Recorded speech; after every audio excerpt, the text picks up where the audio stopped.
Find the center, as well as the lengths of each of the major and the minor axes. Yes, your homework is going to say graph today. For the sake of our notes, I'm going to skip that for time.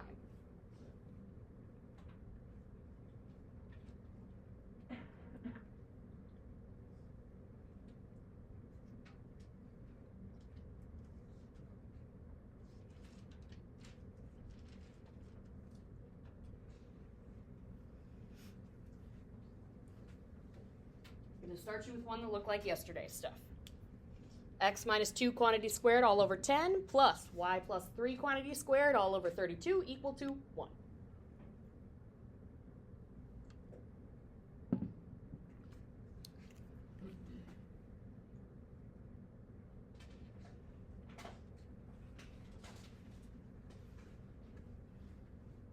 What's the center? Positive 2, negative 3.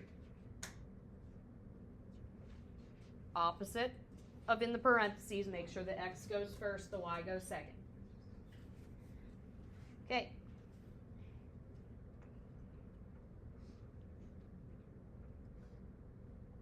Need the major length and the minor length. How do we find the length of the major and the minor axes? Not directly the bottom, and yes, I did hear square root, and that's part of it, but that's not all of it either. The bottoms are a squared and b squared. Which one is a squared? 32, because a squared is always bigger. So a squared is equal to 32, which means a is equal to the square root of that. 32 divides by what perfect square? 16. Square root of 16 is 4, so it's 4 squared is 2.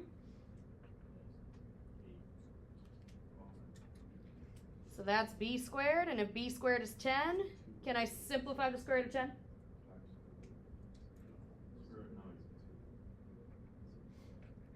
Square root of 10 doesn't simplify.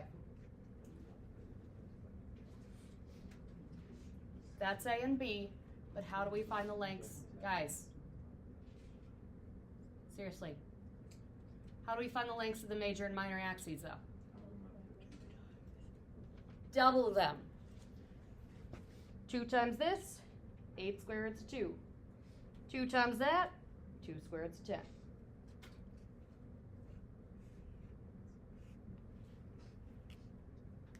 That's what we did yesterday.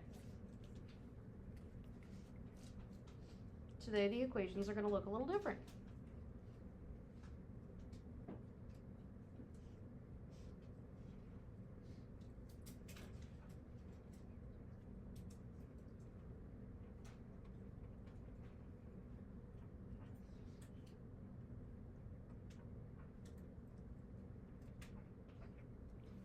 Today's problems are going to look very similar to what we did on Friday, but there's a slight difference.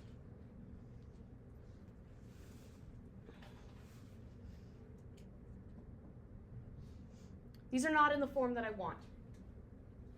I want parentheses squared over a number plus parentheses squared over a number equal to 1. So that is my goal, to try to get that. A binomial getting squared is known as a perfect square trinomial. And we talked about these perfect square trinomials last week, and the fact that when we have a perfect square trinomial, the third term of it is half of the middle term squared. And that's what I'm trying to turn these things into. But first, what do you think I should do first? What did we do first last week when we saw the circle equations like this? Gather the x's, gather the y's, and get it equal to the constant. So I'm going to subtract the 436 from both sides. I'm also going to subtract the 36y from both sides. And I'm going to rearrange. X squared's first. X is next, leave a gap. Y squared's next, regular y's next, leave a gap. Equal to the constant. Now there's a difference between these problems and the ones that you saw with circles, though.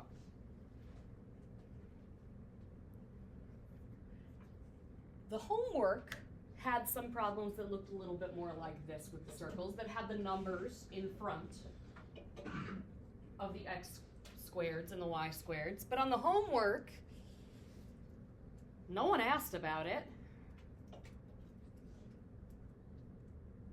You were able to just divide it out.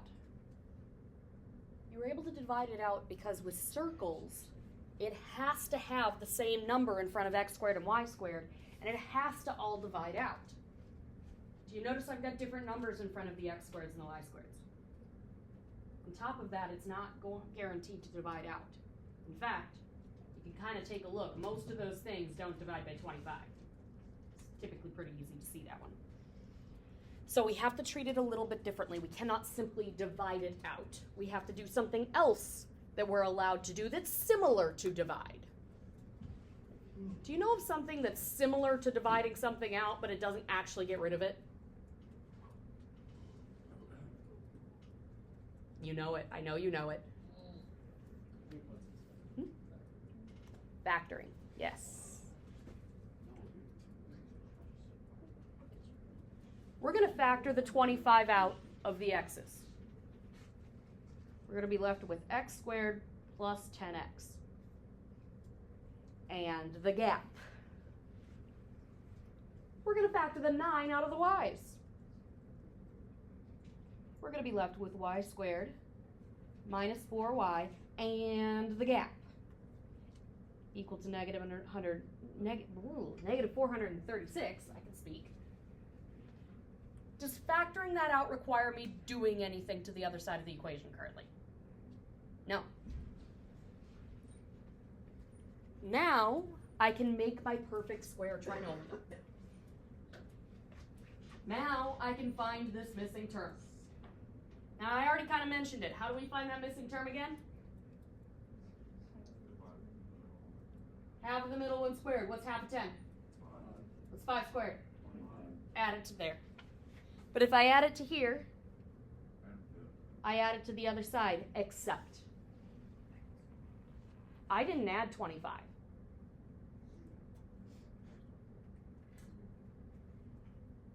Think about how you would simplify this. If you simplified this, you'd distribute that 25, wouldn't you? Adding that 25 did not add 25. It added 25 times 25. So when you add it to the other side,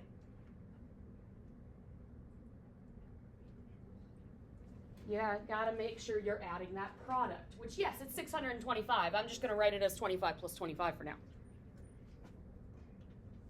I do the same thing here. Half of negative 4, negative 2. Negative 2 squared, positive 4. So I add 4 here, but I'm not adding 4. What am I actually adding? 36, or 9 times 4. At this point with circles, I would typically factor. With ellipses, you factor. We had that little shortcut that we could use for this, or you can always just do the actual shortcut method. Two things will multiply to 25 but add to 10.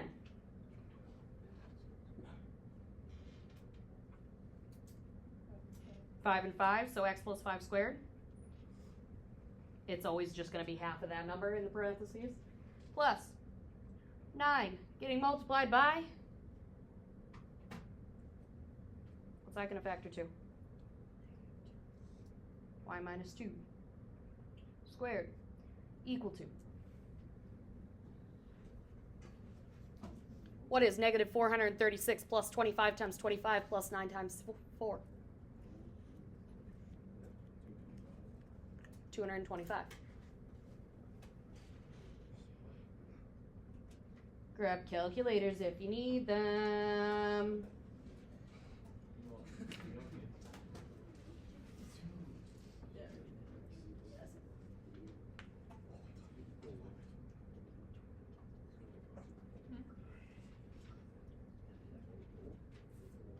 Is this the form you want it to be in?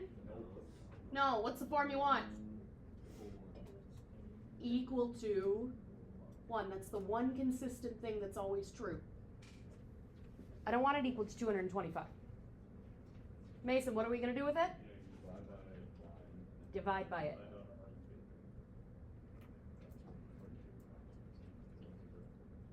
By dividing by 225, you're going to get a 1 over there, which is what we want. But if you divide one thing, you divide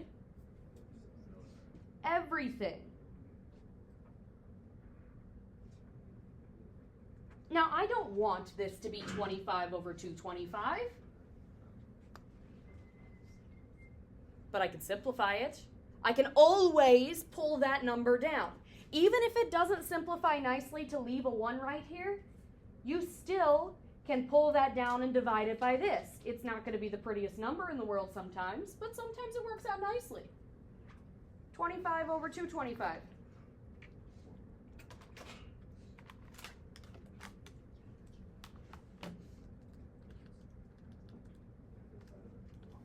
One ninth. 1's up top, 9's on bottom. I don't really need the 1. Plus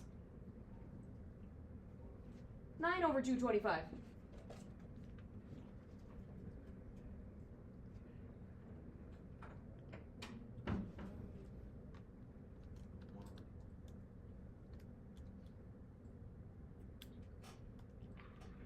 Yeah, it's 1 over 225. I clicked something wrong and it's angry at me. Don't really need the 1. Y minus 2 squared over 25 equal to 1.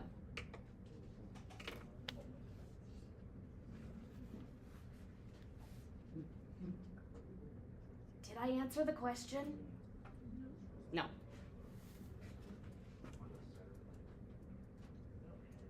Instructions said find the center and the lengths of the major and minor axes. Where's the center? -5, +2.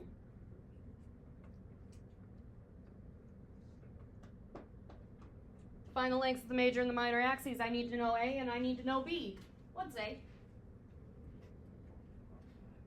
5, because that's the bigger of the two numbers, and that's better be A squared, which means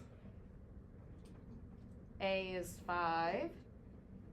Is that the length of either the major or the minor axes? No. Double it. 10.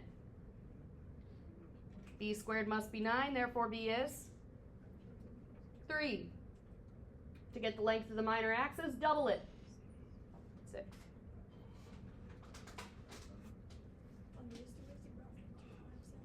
Your assignment's going to ask you to graph it.